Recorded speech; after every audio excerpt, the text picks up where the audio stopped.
5, 4, 3, 2, 1. Thunderbirds are go.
Well, they're bringing her out now.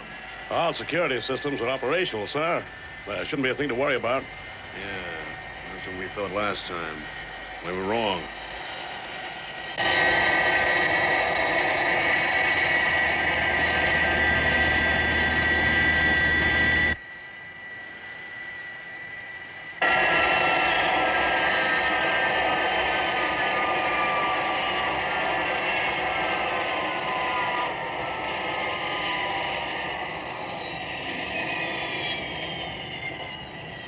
Well, she certainly looks good, sir.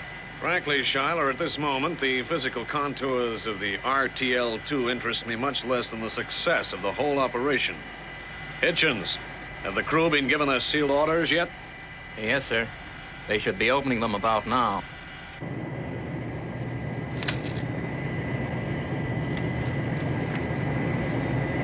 Okay, so now we know where we gotta deliver the goods to.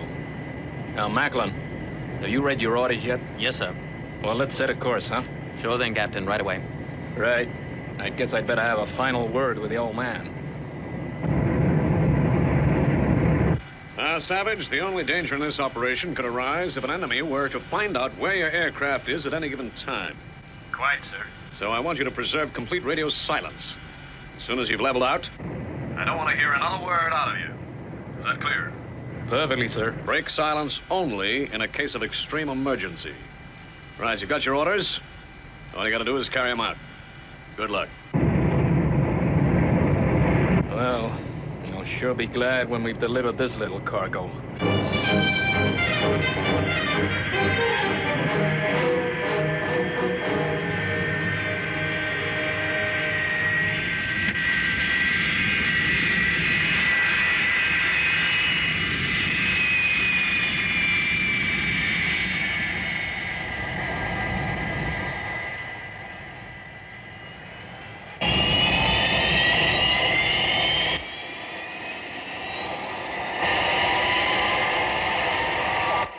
Radio Maxwell is proud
Gee, I hope Tintin's listening. She really digs this number. Yeah, it's great. This is RTL2 calling Central Control. This is RTL2 calling Central Control. Loud and clear. RTL2. Go ahead. Central Control, we are under attack. We are under attack. 3 fighters with some kind of oval markings.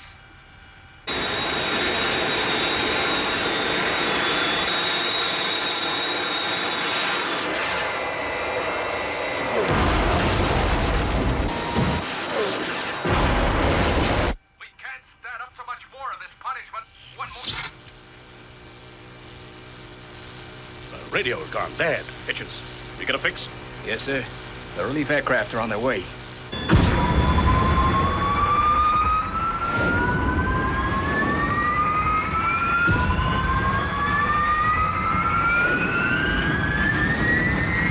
It's the third time this has happened, Shyla. The third time.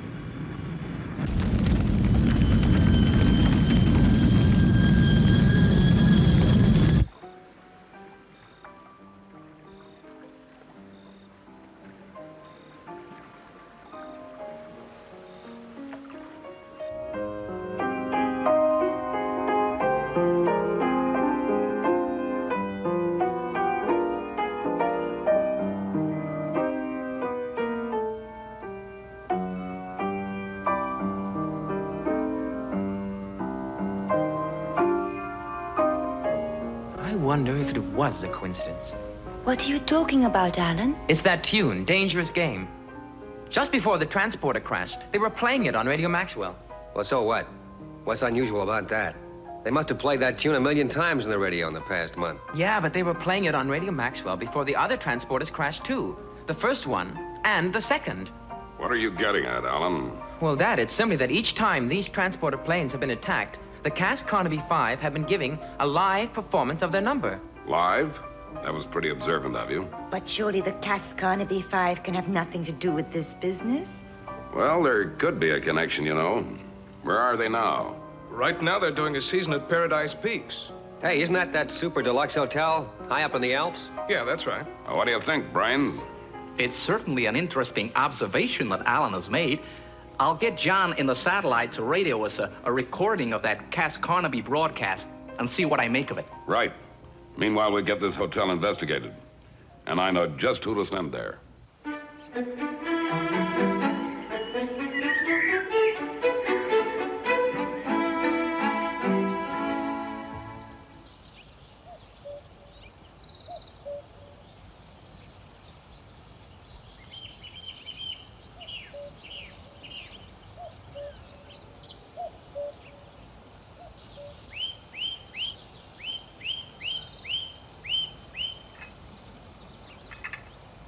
Tea, milady? Oh, thank you, Parker. Tea on the lawn. And isn't it a lovely day? Oh, yes, milady. I was just wondering, in fact, if I might have the rest of the afternoon off. I thought I might take Cook out for a punt. Why, certainly, Parker. You deserve a break. Thank you, milady. I'll just go and change into something more suitable. International Rescue, Lady Penelope speaking. Hello, Penny. Jeff here. Why, Jeff, what a pleasant surprise. Penny? I'm organizing an investigation into the crashing of these rocket transporters, and I require your assistance. I see. What do you want me to do? I want you to go to Switzerland to the Paradise Peaks Hotel and investigate the Cabaret Act, the Cass Carnaby 5. Cass Carnaby? Well, there seems to be some connection. Very well, Jeff. I'll get Parker to arrange a flight at once. Jolly boating weather. Da da da dee da da. Oh, yes. When Cook sees me in this gear, she'll be like putty in me hands. Parker, we are off on a mission again. Oh, very good, milady. What sort of business will it be this time? Show business, Parker. I believe you have connections in the theater world. Oh, yes, milady. Excellent connections. Wanda Lamour. Well, who the heck's Wanda Lamour, anyway? She's by way of being a very provocative talk singer. Look, Nosy, I'd really love to do you a favor, just for old time's sake, but I run a big agency here. I can't send out to Paradise Peaks a singer I've never even heard of. Now, that is a pity. A real pity. Because I was in the States last week, and I was only saying to Punchy Patterson... Huh? Punchy Patterson? I thought he was inside. Punchy? Now, I ask you, could you see a bloke like Punchy staying long behind bars? With his muscles? Nosy, what are you getting at? You didn't tell him I'm over this side now, did you? Well, to tell you the truth, Maxie, I didn't really know what to do. He was in a very anxious state. Very anxious indeed. Kept on about some unfinished business. Yeah, well, all right, Nosy, I get the message. You want to do a deal. That's right, Maxie. You engage Wanda Lamour at Paradise Peaks. And you keep your mouth shut. Okay, then. What's this Wanda Lamour like? Is she blonde or brunette?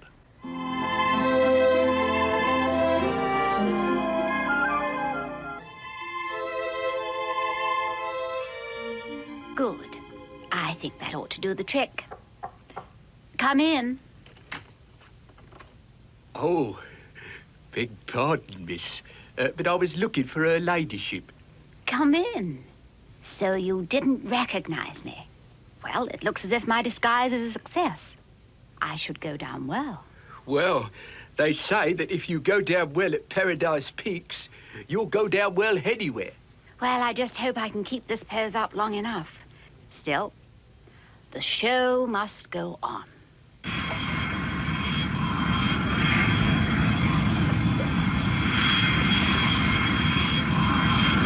I'm all set, Alan. Okay, Tintin, you're clear to go. Good luck.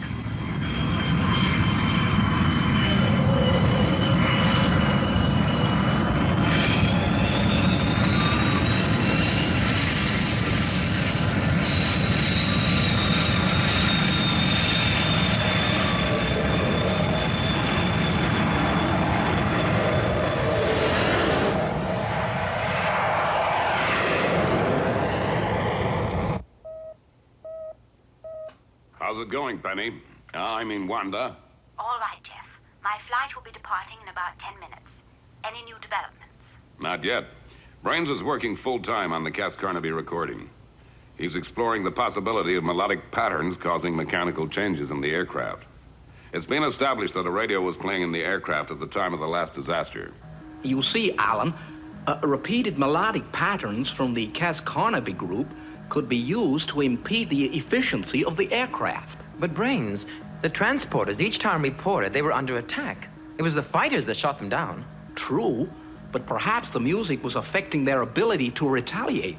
However, I agree with you that there could be something in the music. Something like a musical code. Well, let's try and decode it.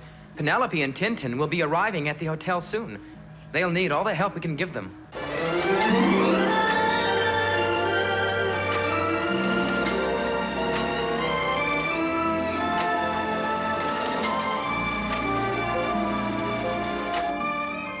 weren't joking when they said this was the highest hotel in Europe. It really is a long way up. Yes, and I do feel rather lost without Parker. I'm beginning to wish we'd taken the rolls with us. But remember what they said. It's a very long road and a dangerous one. Perhaps it's just this disguise that's making me nervous. Cheer up, Penelope. You'll be all right, provided they don't ask you to sing. Well, I'm just going to plead a little throat trouble. That should give us a chance to get on with our investigations for a while. Look, there it is. Paradise Peaks Hotel.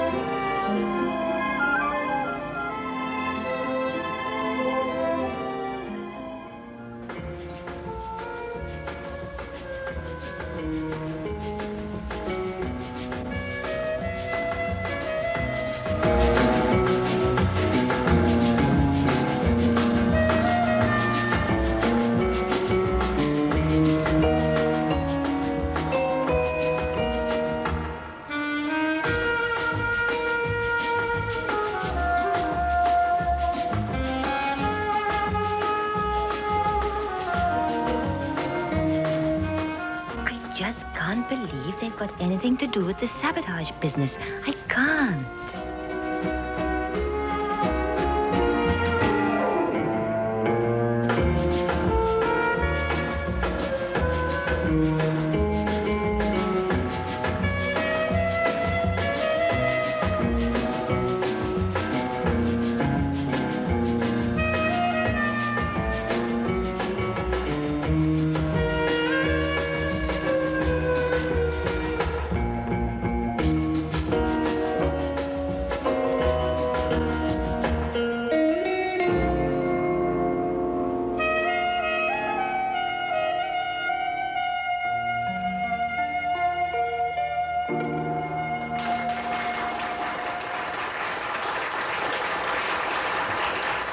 Thanks a lot, ladies and gentlemen.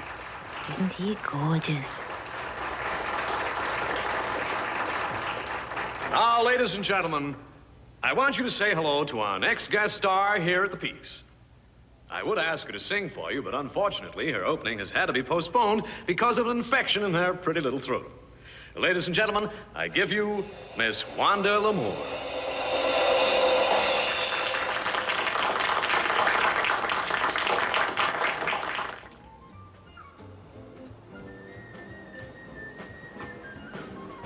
Gee, Miss Carano, it was real nice of you to come round and see me like this. When did you get here? Just today. I came with Miss L'Amour. Oh, yeah. Miss L'Amour.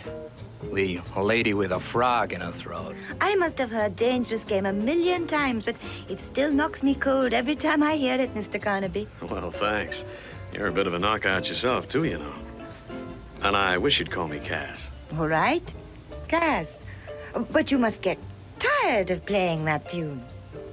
Don't you sometimes want to vary it, you know? Change the tempo or something? Well, we leave that to Mr. Olson. Yeah, well, kids, I hate to break this up, but I have some things to attend to. A couple of points I'd like to raise with you, too, Cass. So Mr. Olson's your musical arranger? Yeah. Funny guy, but he sure knows the business. Funny? In what way? Well, maybe temperamental would be a better word for it. You know, sometimes he'll make a last-minute change just before we go on the air. Tell you, it drives us crazy. Still, like I say, he knows the business.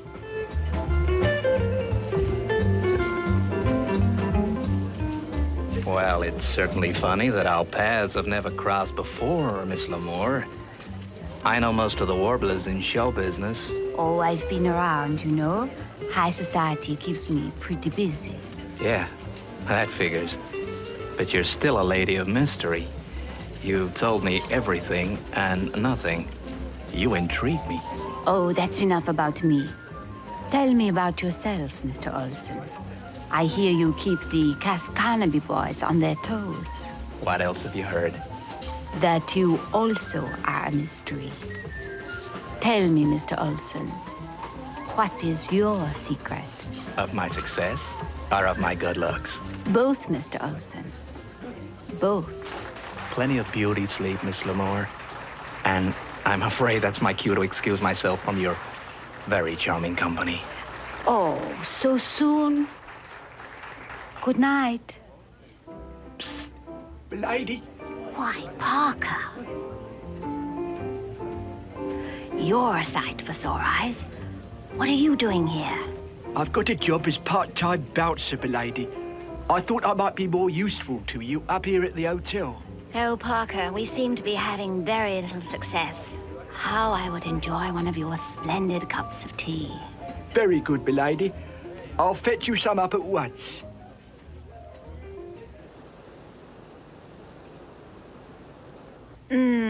Just right. Thank you very much, Parker. Now tell me, how are your investigations going? Well, milady, I did overhear your Mr. Holson talking to Benito, the head waiter. He was saying something about expecting a message tomorrow morning. I wonder what he meant by that. Well, it sounds interesting. Where does Olson live, Parker? In a chalet, round the other side of the mountain. I think we ought to follow this up at once. I'm afraid he's soon going to find out that I'm a fake. Right. Let's report it to Mr. Tracy.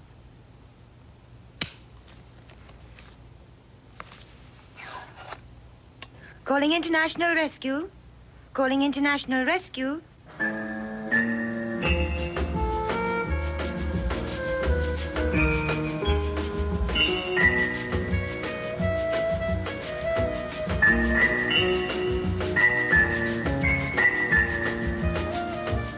How are the experiments going, Brains?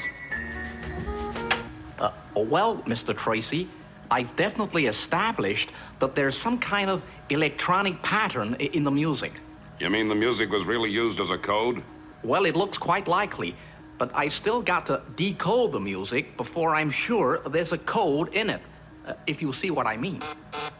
Laboratory. Brains, tell Dad that Tintin would like a word with him.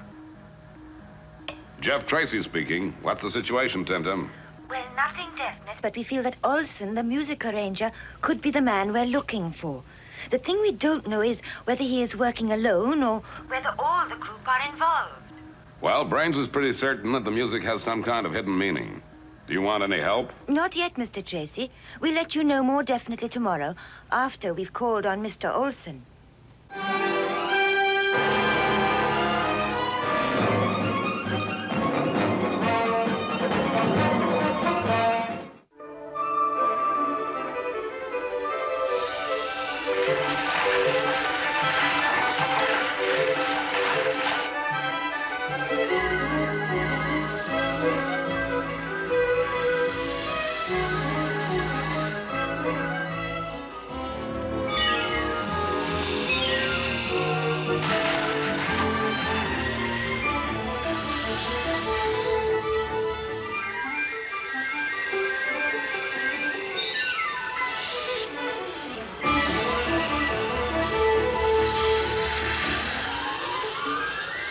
We're nearly there.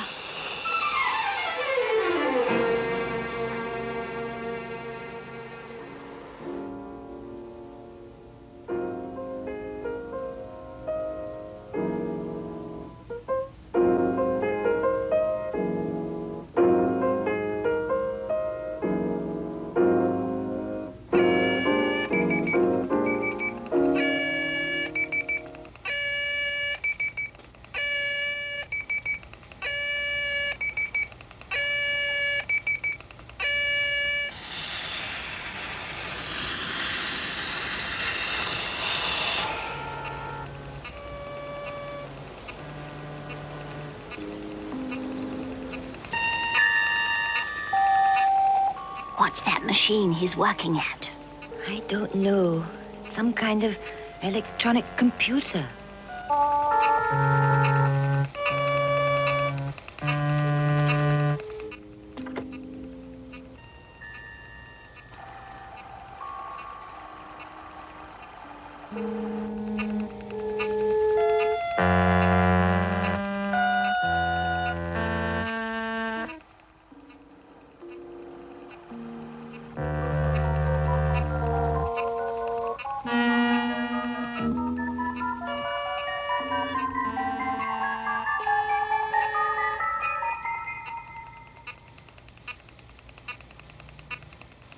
Did you get a close-up on it? I certainly did.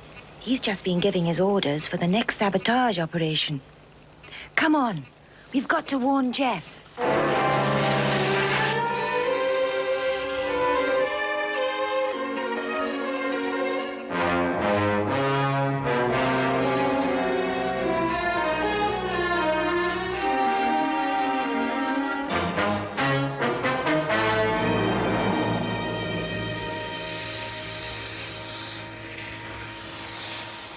Give me Benino, quickly. Oui, monsieur.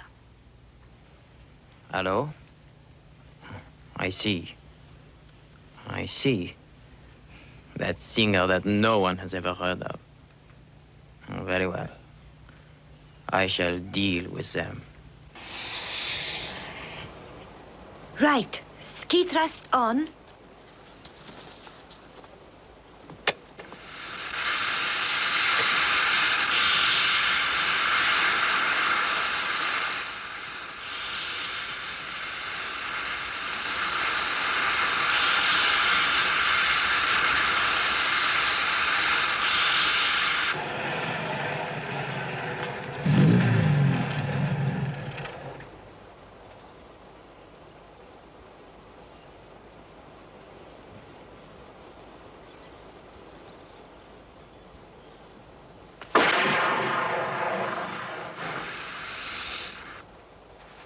What do you suppose is going on up there? Why? That's Parker. Oh, my goodness.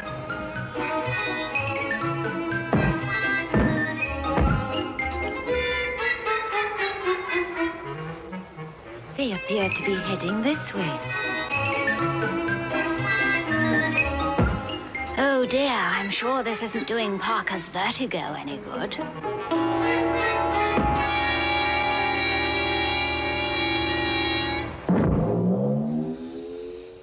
Oh, I must apologize for the unconventional entrance, milady, but I had to apprehend him somehow. You mean that bullet was meant for us? Yes, milady. I'm afraid the masquerade is over. Our friend here had been ordered to dispose of you and Miss Tintin. I'm not surprised, Parker, now that they know we're onto their little game. We must get back to the hotel and contact Jeff Tracy. And we'll have to hide him away somewhere. Yes, I think the broom cupboard's the best place for him, miss. Out of sight, out of mind, as the saying goes. When he comes to, I hope we'll be a long way from here. I just can't get Brains and Aaron to eat anything today. They say they haven't got time. Well, Mother, they've just got to get the combination of this code cracked. Well, it seems to me... Oh. Go ahead, Penny. Jeff, urgent news. We've traced the men who've been sabotaging the transporter planes. Good work, Penny. Brains, are you there? I want you up here right away. I'm on my way. Okay, Penny. We gotta work fast. Right. Now Tintin's going to show you some of the evidence. Go ahead, Tintin.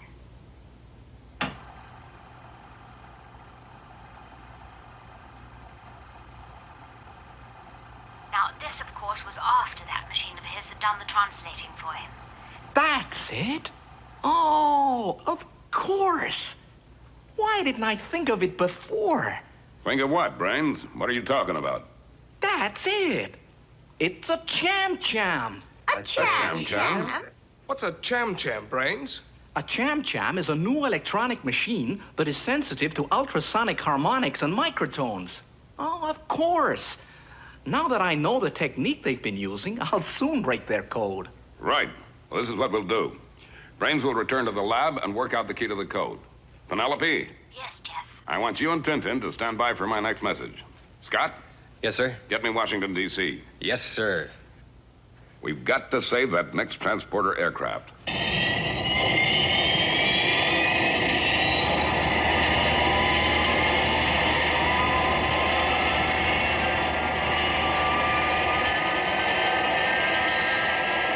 But, sir, these men could be on a level. You know that International Rescue is an organization we can trust. Listen to me, Schuyler. If we paid attention to every nut who telephoned in to say he was International Rescue, we'd never get any work done. But, sir, Washington seems to think they were the real thing. Look, I'm in charge of this outfit, Schuyler, and I don't intend to make my unit the laughing stock of the U.S. Air Force just because some kook wants to play musical chairs. Is that clear? Yes, sir.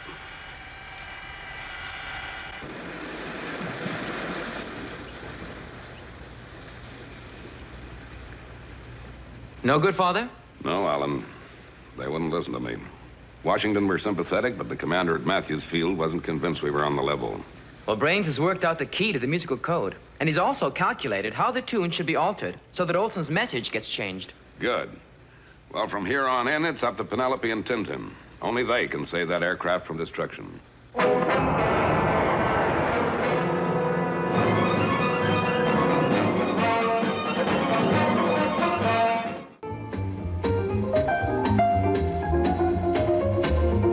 All right, Cass. Let's try the tune this way tonight. There's just a few minor modifications. But, Mr. Olson, I don't see what the point is. Look, Cass, never mind the objections. When we drew up that contract, you agreed to do it my way. Yeah, okay then. We'll change the arrangement for the broadcast. That's my boy. Now, you'd better let the other fellas know. You're on in 5 minutes. Thanks, Mr. Olson.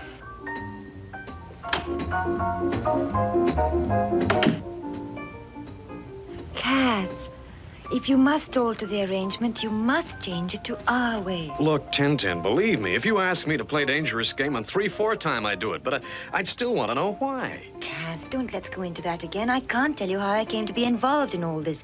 Just trust me, please. Honey, this season at the Peaks is the biggest break I'll ever get. I can't break my contract. I've got to do as Mr. Olson says.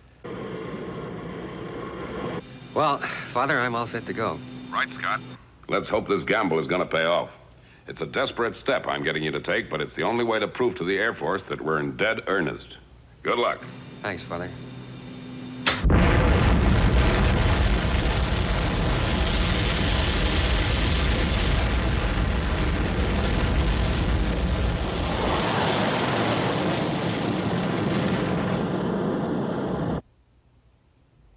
Right, boys, it's nearly time for the broadcast.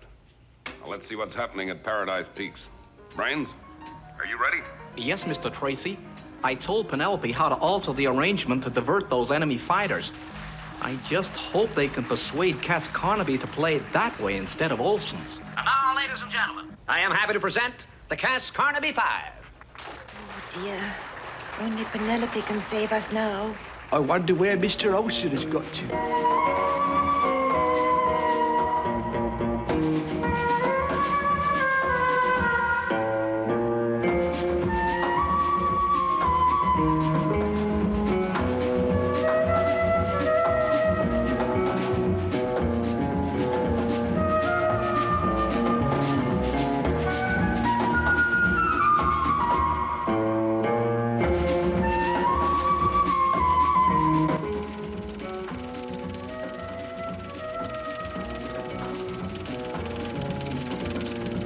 Good. Our contact at the hotel has a message for us. Yes. I am getting a direction on the flight path of the transporter craft.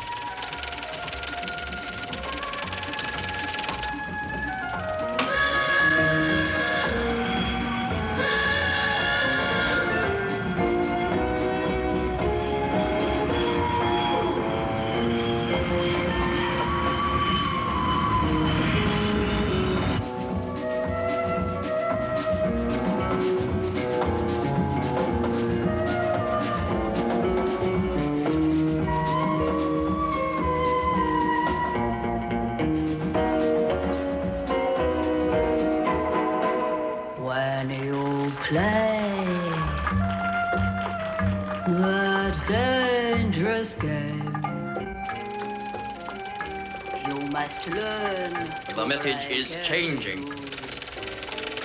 Learn to watch every glance. She's done it. She's changing the key and the code. I read 62966. 8. It is a game that's played by... Action stations. Intercept transporter craft at position 629. 668. I repeat. 668. Intercept transporter craft and destroy. The bottom of the pack. And that is that you hold up your sleeve. There may be a Chad or a Jack. So beware. It may be a friend. You must gamble hard when you play that dangerous game.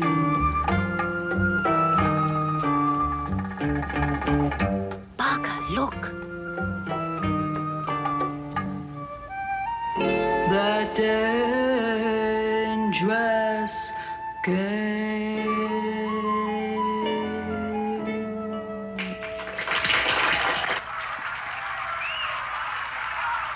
Right, Virgil. You better get out there to Paradise Peaks. Penelope and Tintin could be in great danger.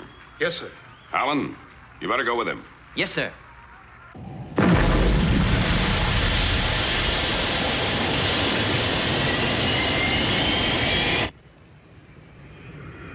Sir, we just received a request for permission to land. Sir, it's international rescue. International rescue?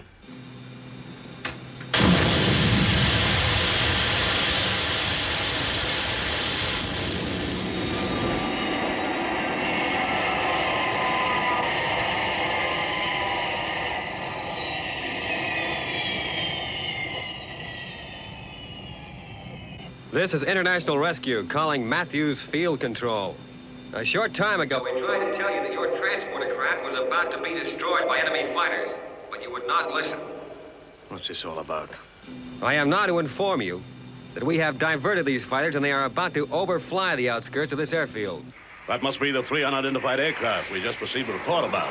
Look, Shiloh, those oval markings.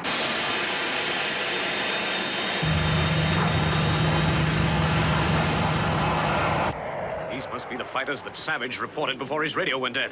Call action stations. Yes, sir. These aircraft must be destroyed. Yes, sir. So, International Rescue have done it again.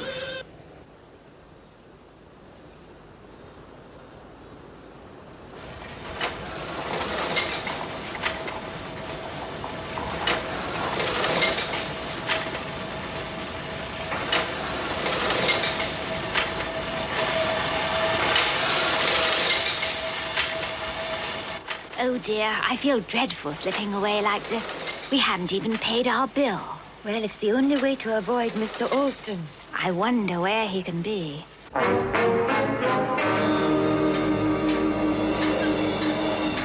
Good. The 3 of them. Now to make sure they don't interrupt any more broadcasts.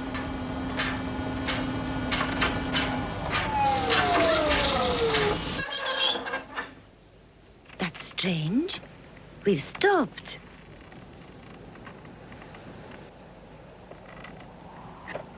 I can't understand it. Parker, press the alarm bell. Yes, milady. That sounded like the cable car alarm. What was that? I don't like this at all. Calling International Rescue. Come in, International Rescue. Jeff, it looks as if Olson is going to get his revenge after all. I thought we were getting away too easily. All right, Penny. Virgil expects to arrive at Paradise Peaks in 2 minutes. What's the problem?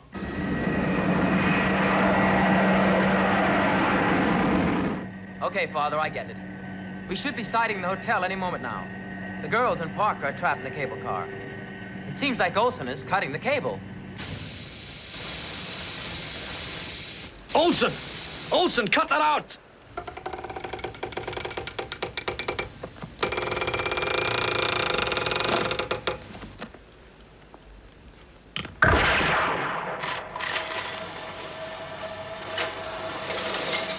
You crazy fool! The cables are free! That car will never stop. What's that?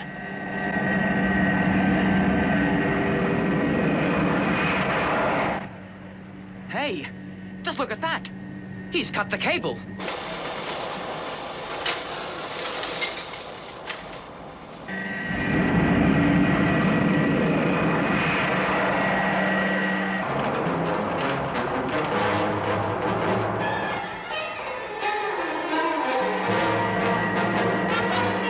Right, Alan. I'm gonna get close down on top of that car. When I give you the command, fire the magnetic grabs. FAB.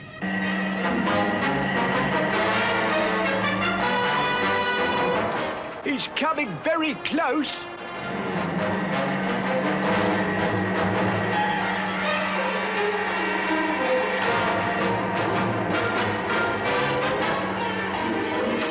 Right, Alan. Now!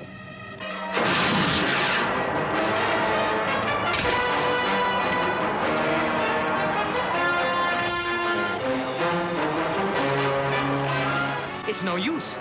The grabs just won't hold. Thunderbird 2 calling Penelope. Come in, Penelope. Loud and clear, Virgil. Look, Penelope, you're gonna have to give us a hand with this.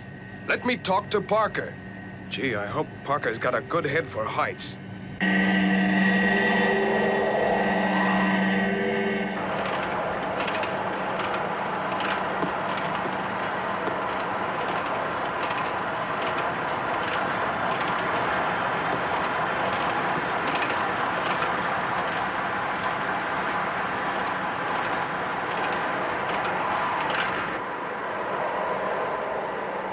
Right. Lowering cables. Now.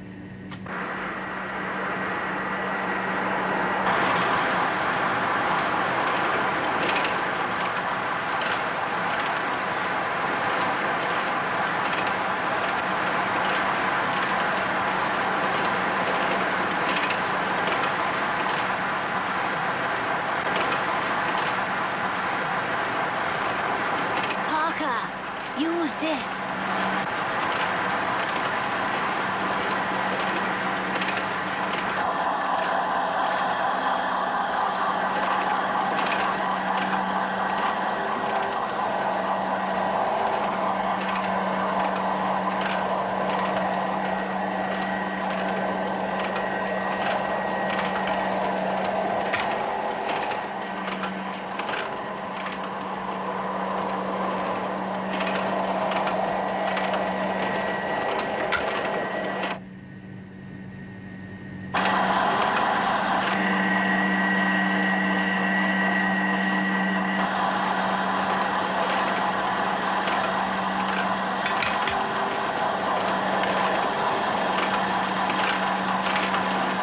He won't make it.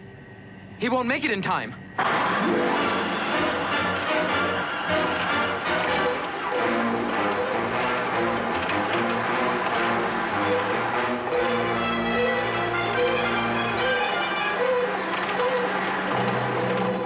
Hurry, Parker. Hurry. Right, Alan. Stand by with retros. Standing by.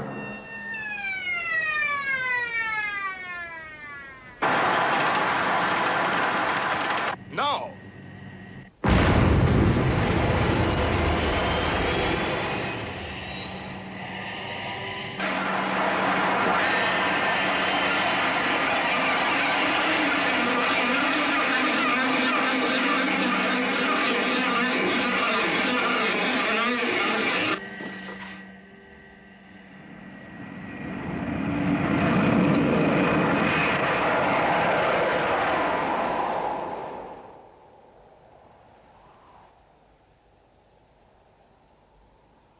Parker, are you all right?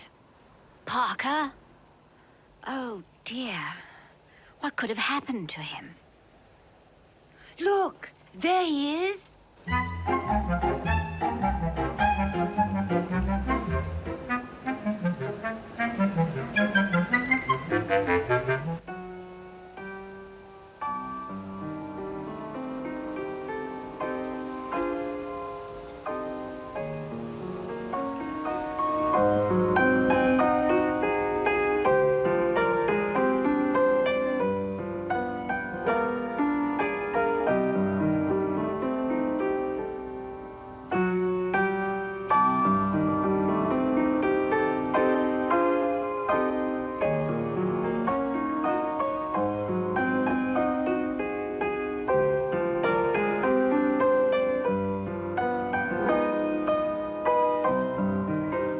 It's nice to know that lovely tune can't be used for any sinister purpose anymore. You don't think the hotel people know we're from International Rescue, do you? No, but Cass there is pretty intrigued to know how we found out about the code. Where has Tintin got to? I haven't seen her since the last dance. Alan and she went out for a breath of air, I think. And tomorrow she's off home again. Oh, well, that's show business. Well, Tintin, I suppose you're all cut up about going back to the base tomorrow and leaving Cass and the fellas. Oh, I'm getting quite used to it by now, this hello, goodbye all the time. And you know, it's always nice to get home again.